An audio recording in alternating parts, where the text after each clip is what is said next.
Hey guys, so today's right now is like 2 o'clock in the afternoon, but here we are. We're outside still because the weather is so nice. The weather is so nice that it's just like doesn't make any sense to stay in that cold, dark house instead of being out with the babies. And we did all the shopping in the morning. Hopefully we have food enough for the rest of the week.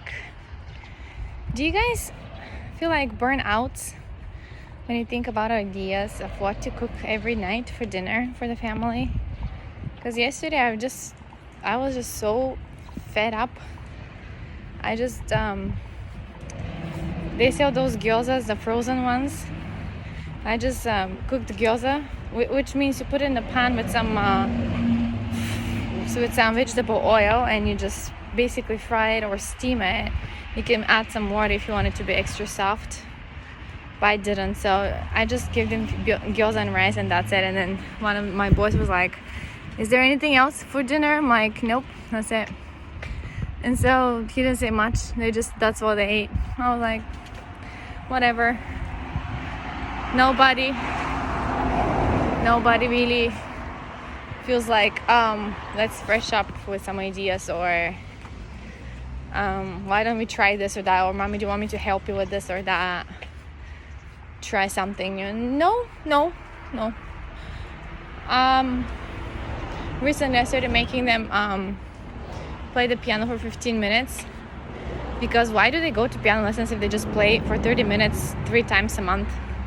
And there's like a piano at home, but only one of my boys uses it like with passion. And it's, I think, because the piano itself, it has inside a disc with some music pieces in it, so when you play them, he self-taught himself a lot like that, because when the disc is inside, it shows on the keyboard which keys to push with like little light. So it's pretty cool, but only he has interest in music. The other two are like, you have to make them. And I'm not sure how much they do, because the timer is there set for 15 minutes. I don't know if they really for 15 minutes put their all effort into it or not. I don't know, because at that time I'm usually cooking the dinner in the kitchen or dealing with twins. So yeah, and then I'm thinking I'm losing my mind here, and I have it so hard. But then I see online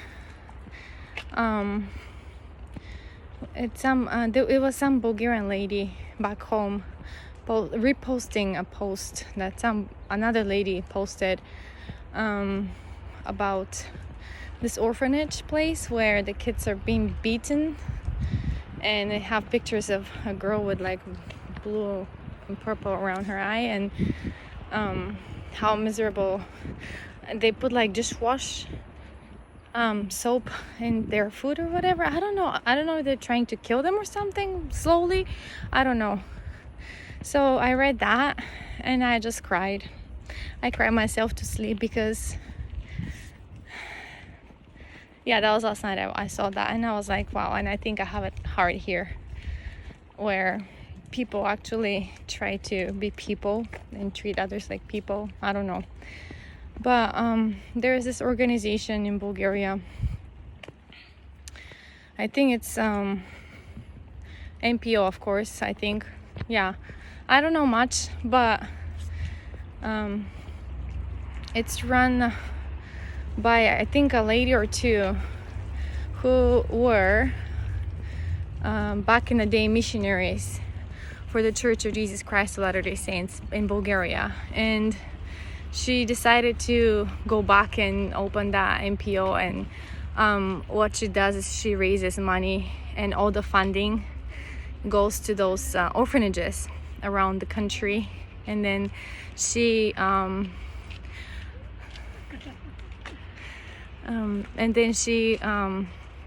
visits the orphans, and she asks what they need and what they want. And so people donate, like, for example, toothbrushes or they get equipment or bed sheets, or I don't know, whatever the kids need. And but then today I went to YouTube, and they have some videos there that are made, but it's just videos of and pictures of kids in there. It just made me cry, wanna cry. I'm pretty sure anywhere orphans around the world are not in the best of circumstances, meaning the best of places to be in. It's probably looking more miserable than somebody's home, but then again there are parents who are like neglecting too, so I cannot say. But in general, being at home is one thing. Being in a orphanage is a completely different thing, because it's not your own family, so people don't really care much. But then so there was like this BBC production about this lady went to Bulgaria and visited an orphanage for disabled kids. They all have some kind of either mental or physical disability, or both. And some don't hear, some are blind, some are with pulse, what is it called? I don't really know. So there they were filming. I just cried, you guys. Like, we were eating lunch with the babies, and I was like crying, and the babies were like, what's going on, mommy? But anyway, so basically they were showing how one lady was changing one, I don't know if it was a boy or a girl, I don't know, but she changed the diaper, and I guess the clothes, because I don't know, maybe it was all wet, or the baby was it was not even a baby, it was like I don't know. Sometimes they say they look younger than they are. They actually are older in age, but they just stop growing because of neglect. And so basically the lady from BBC was really shocked how they would change their clothes and their bed sheets or whatever, that do the basics, and then they'll just leave them there. There's no physical therapy. There's no taking them out in the sun, nature. No, it's just like you're a prisoner on that bed, in that crib, that rusty old place, and you're like bedridden pretty much. And so, like, I understand some of the kids are completely out of ability to. Sorry guys, it's really loud because this guy is watering his field, and the containers in the key truck, and it has a motor to pump the water out. Sorry. But I was thinking, how much difference it's gonna make if the staff members decide not to just change them every 2 hours or 3 hours or 5 hours and starve them to death, and just talk stories all day and sit on their chairs all day. I don't know what I don't want to judge. I don't want to think all of them are like that, but what I'm saying is, like, it would be nice if it's like a sunny day and they take them out, just like put up like a blanket on the grass, have them there, sit on the sun, and just enjoy nature and the sounds of the nature, and get some sunshine and get some sounds if you cannot see, and warmth from the sun. What really made me cry is like when the lady that was making a production, that was talking, she went to that kid that they just changed the bedding and the clothing. She touched the hand. She was holding the hand of that kid, and she said, it's cold. It's that baby's frozen, that kid is frozen. And she was touching the face, cold. The hands are cold because there is no movement into that person. There, like I'm a completely physically normal, active person, and I freeze if I don't move. I just freeze, you guys. If I don't move, my just blood stops, and I don't know. It's just really, really bad. But those kids are disabled. They're mentally not capable of taking care of themselves. So if somebody else doesn't move their body, they don't. They just move randomly their hands, or they don't move at all. And so they were explaining, one of the staff members there that takes care of them, she was touching the tiny bony leg of a kid, explaining how the muscles are getting weaker and stopping to move, and the baby and the kid is starting to, you know, going down, like it's gonna, basically she was saying it doesn't have much left if it continues. But then they don't really care, you know, because for them it's like a burden. If somebody dies, probably they'll be like, okay, this one is over with, kind of thing, you know. I really hope they don't think like that, but I don't know. For me, every single person is a child of God, and if we treat each other like that, if we treat the little one like that, I don't know how we're gonna get there and be, and how are we gonna even defend ourselves in front of our Creator when He asks you, did you take care of those around you? Like, if that's your job and it's hard for you, just quit and let the professionals who actually care and are professionals about it to do it. I don't know how many professionals really work in places like that, and what is the training, but they're not professionals for the physical development of the kids, that's for sure. I'm pretty sure they don't care about their teeth or their eyes, or those who can, you know. I don't know. And I don't even know in orphanages back home or anywhere else, like, do they have education there? Do they teach them like math or writing or reading? Like, do they, like, basics? Do they teach them those things? And because how do they qualify to, when they become an adult, to take care of themselves? You know, you have to have fair stuff with everybody else, and that's what gets me. That's what gets me every time. That's what gets me so bad. It's just how people are so not humans anymore. And it's just, I mean, it's been like that for centuries, you guys. I'm not gonna tell you, oh, we're so bad right now, but before they were better. No, I don't think so. But now there's so much more technology and so much more help, and people just centered on stuff instead of people, and what more they can get, and more and more and more. So here's what I was thinking. Okay, worst scenario,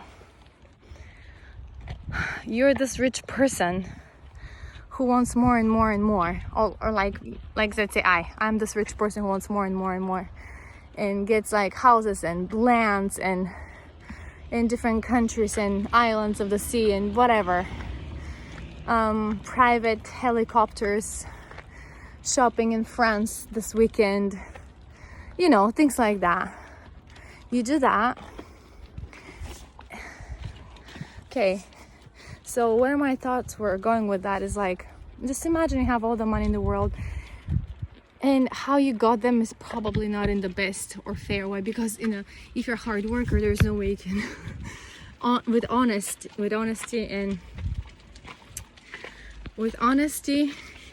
and good heart and good intentions, you can go far in this world. That is the most cruel truth that I've learned, I've read about, and I see with my own eyes every day. Except maybe in Japan in my work, because people here try to be honest in their deeds with each other. I'm saying try.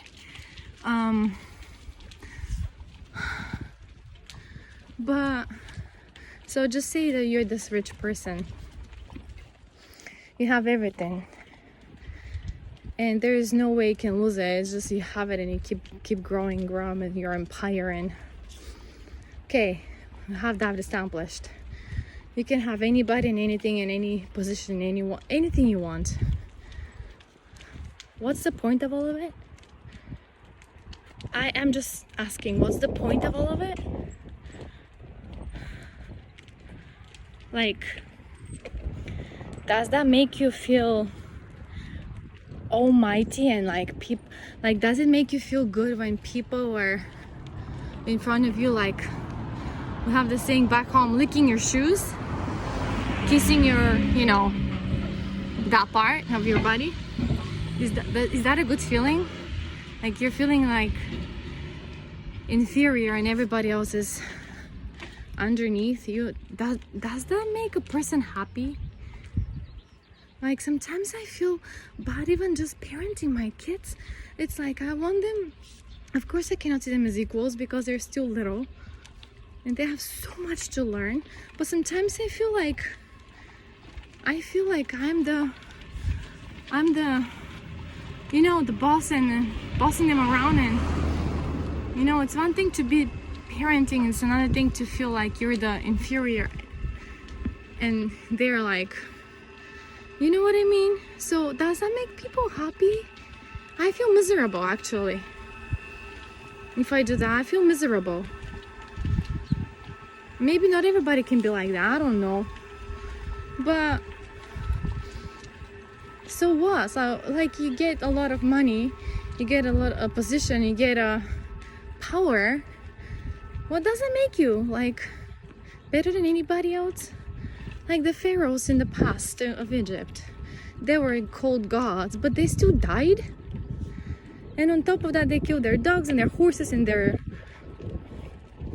wives and who knows what else, servants to go with them. Where?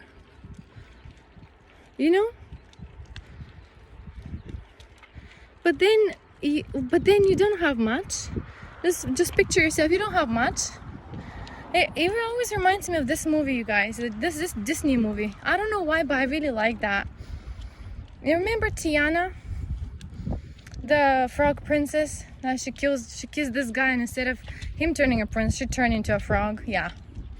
But remember how it was in the beginning when she had a really rich girlfriend, and she would come home because the mom sew all the dresses of the family of the rich guy, and Tiana's dream was to have a restaurant where she can cook because she really enjoyed cooking with her dad. Yeah, remember? So that's one of my favorite parts of the movie. When they're home with the dad, he makes a huge pot of, I don't know, is it soup or stew or whatever, and it's just her and her mom and her dad. And then what do? They don't have much. They live in a house like somewhere, like it's not even close to the fancy compared to her friend's house, mansion that she lives in. And what do? They open their door and they get everybody from the neighborhood and they start feeding everybody. That is beautiful. That is powerful, and that makes you happy inside. I don't know what it is, but I don't know what that magic is, but it makes you happy. And so my point is, doesn't matter how many diamonds you wear on the body parts you have. It doesn't matter how many and how shiny cars you have. It doesn't matter. All that doesn't matter anything. Like you can have it all. And you can be just as miserable and alone and hated as I don't know. So my point is, if you're blessed with abundance, share with those who are less fortunate. I think that was the main message of the Savior Jesus Christ. I think that was his main message. There were 2 commandments that he left: love God and love your neighbor. And who is your neighbor? Everybody. Not just your family or like real neighbors. I don't even know my real neighbors. I don't even know their names here. I don't know anybody here. And I think that's what makes me really, really sad. Because you guys know, when I was back home in Bulgaria and I became a member of the Church of Jesus Christ of Latter-day Saints, for whatever reason, I had so many opportunities to help other people. Like physically, like we had projects cleaning up kindergartens, outside playgrounds. We did a lot of things like that, and it just made me happy. I didn't care if I ate, if I drank, when was the last time I went to the bathroom, or when I bathed, but I was happy. I was really happy. And somehow things worked out for me to have meals, to be fed, to sleep in a nice place, and to be bathed. You know, I don't know if when you, of course there's like you have to fill your tank in order to radiate the light of Christ to others. But I feel like what kills me the most here is like you're so suppressed, like you don't really have human interaction with anybody. Forget about pandemic or not. And here I am, like I feel so helpless. So helpless, and I have so much I want to offer and to help. And so much, meaning unfortunately not financially, but like I have ideas, I have desire, and I have energy still a little bit left. You know, twins, I love them to death. And even if I'm a mom of 5, even if you are I don't know, full-time worker and you have kids, there's so much we can do for those that are less fortunate. And when I think about children, it makes me want to cry, you guys, because children are the future generation, and they are our future, the people that we leave behind, and we hope that they develop and are better than us, right? Children, I'm not talking about just the disabled children, all children left in orphanages like that. You know, young people make mistakes, get pregnant, drop the baby, fine, let them make that mistake. But those children they should have like a fair start too. I think a few times I was asking my husband if we could go and visit an orphanage with our kids somewhere here in Japan. And he said it's not a really good idea. Because, you know, they will feel jealous, and it's not going to be a good feeling for the kids to see us like this huge family. And well, back then we were still just 5 of us, the 3 boys. But I get the point, but I also wanted my kids to see what they have and not to take it for granted. Like during the wars, whoever left was left. Whoever had no parents, bombed, killed, whatever. Like the book Thief, that's one of my favorite movies actually. I love that movie. It's just really gross and horrible, and the conditions are horrible. Nobody should be even thinking about wars anymore and things like that, but they still do. People still fight, people still bomb places. Nobody learns that. And then aliens appear here and there. Yeah, aliens are also concerned about our morality and our everything, what kind of beings we are, that like we crucify our savior, we bomb cities, millions die in a second with nuclear weapons. We create COVID-19. I don't know if it's great. I honestly think that's my personal opinion. I think it was man-made. Like we do things that, what is the purpose for a few people to think that they're better than others? What does that make you feel like? Does that make you feel like almighty, like you're a god or something, and everybody has to listen to you? Like everybody should be having their own opinion. Everybody should be having their own personality and individuality and originality, and just complete with each other, like work out with each other. Not like suppressing this world and hiding secrets and government's corruptions. And like I was thinking, even if I want to go back home and help somehow with the orphanages and those kids, and I cannot stop people from making mistakes and giving birth to kids when they're still teenagers. And I'm sorry, I'm gonna probably sound very racist, but the gypsies back home are a lot, and they don't really know how to they don't have education or basic hygiene to keep a life that is the standard life in Europe. Like they would however, I think that those that I saw in Belfast were better than those back home. But the gypsies back home are people who don't, I haven't mingled with them. I don't know what their lifestyle is because I haven't lived with them, among them. But where I've seen, because they're everywhere, it's pretty scary. I'm not saying all of them are horrible and bad. I'm pretty sure they have decent ladies there who trying to pull ends together and feed their families, honestly. But in general, they don't really control their birth. Anyways, so kids having kids, you probably read that on the internet only, but back home that's a reality. And yeah, kids giving birth to kids is like that. And I'm not sure who is the cousin, who is the mother, who is the father, who is the basically, if we don't stop that, or I mean, who am I to stop anything? But I'm not about to stop anything, but I just wish people had more education.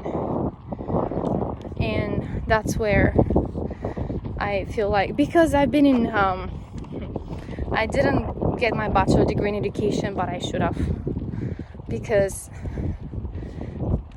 in this world that's what lacks the most. People want people to be stupid and led easily, like sheeple instead of people. And people don't want smart people to reason. They just want somebody easily led. And anyways, so what I'm saying is, if we give fair stuff for everybody, all children, to have the chance to develop what they like to do and what they want to be. Like you look at a baby that is left in an orphanage, baby in diapers, and you just wonder what's gonna be the future of that kid, you know? You just wonder how many hugs do you give to your kid every day, and how many hugs that baby gets. And it's not only one. I know the staff members are probably burned out at the end of every day of their shift, because they have to be there non-stop, taking shifts. It's hard, and every person is like a universe inside of them. Everybody has different lenses of how they see the world, and being a staff member, helping them, raising them in those orphanages makes them, they look up to them, you know, they depend on them. So if you're like this monster who hits, who lets them fall, who lets them suffer and struggle, that's all they will know. They will only know suffer and struggle, and that's what they will offer to the world, like miserable feeling. But if you shower them with love and compassion, and they'll be grateful, first of all, it will make you feel good. No matter how much the pay is, that doesn't change. Money doesn't change anything. Anyways, I just had to vent that, because it's horrible, you guys. It's horrible. I just needed to vent that. And I really hope we have the heart to reach out more and be more concerned and try to find ways to help.